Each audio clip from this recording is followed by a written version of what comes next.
Are you serious? Are you serious? I'm sorry, I don't have my mic on here yet. A very early in the morning situation. Earthquake swarms Nevada. And we're getting confirmation early this morning. People in Nevada literally shaking them out of bed. Just quakes like they've never felt before. Here's what's happened.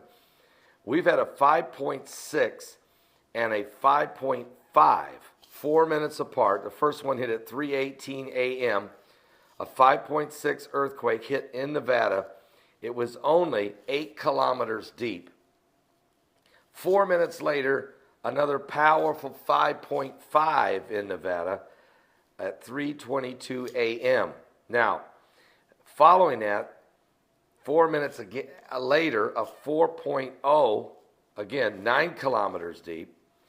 Then California had a 3.8 in Bridgeport, California, of 3.8, only 3 kilometers deep. So, we're talking about some serious shaking. And then Nevada had a 3.0, followed by a 3.5, followed by a 3.9, then a 3.2. And then at 4:13 a.m. this morning, and I know it's early, but at 4:13 a.m., another 5.5 earthquake in Nevada, only 9 kilometers deep.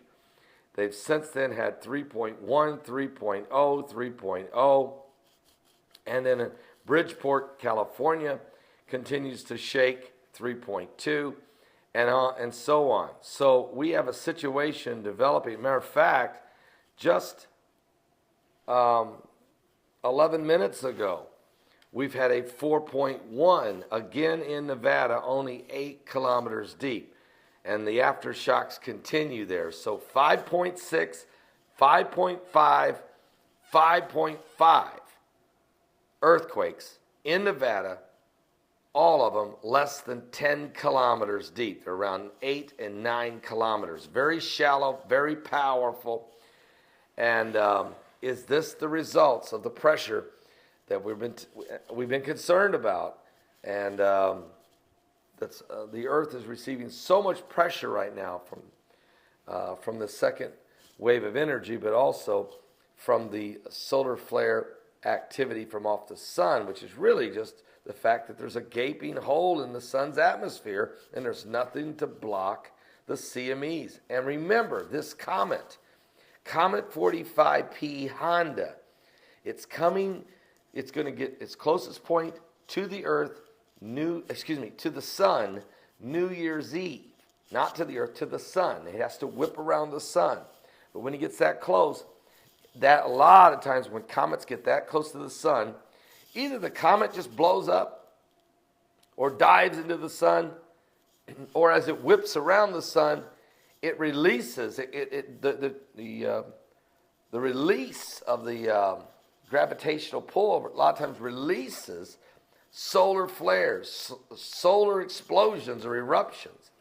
And if it happens Saturday evening during New Year's Eve, it will release flares directly facing the Earth, because the comet will be in between the sun and the Earth, Earth facing, with gaping holes in the sun with nothing to block solar flares and CMEs and ultraviolet rays that are coming right off the sun.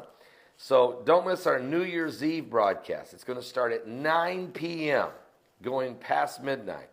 9 p.m., past the midnight hour. I'm going to have 2 guests. Doug Hagman will be a guest during that broadcast, and also BP Earthwatch. And so BP has been studying the comet. He's the first one to tell us about it, its return. I remember covering this comet 5.5 years ago when first time it came around. But no, this is different. Way closer to the sun on New Year's Eve, and then very close to the Earth on February 11th. And there's no problems as long as this comet doesn't explode and break into millions of pieces, and then the Earth has to travel through its tail. That's just the only thing we're talking about here. But one thing we got to look at is solar flare eruptions, and earthquakes are happening right now in Nevada and California. So let's keep a close eye on what's going on. I'll give you a full report on earthquakes around the world, as well as all the current world events, including John F. Kerry, who's going to be giving a speech on U.S.-Israeli relations after the Obama administration poked Israel in the eye. And they did more than poke them in the eye. They really abandoned them. And it's not setting very well at all with Benjamin Netanyahu or the Trump administration. So there's a lot going on, folks, as the UN continues its agenda against Israel. But right now, pray for the folks in Nevada, California, as the earthquakes are shaking the earth. I'll be back with more current world events and how they relate to Bible prophecy. We're certainly living in the last days. Give your life to Jesus Christ. Jesus said there'd be earthquakes in divers places. These are just the beginning of sorrow.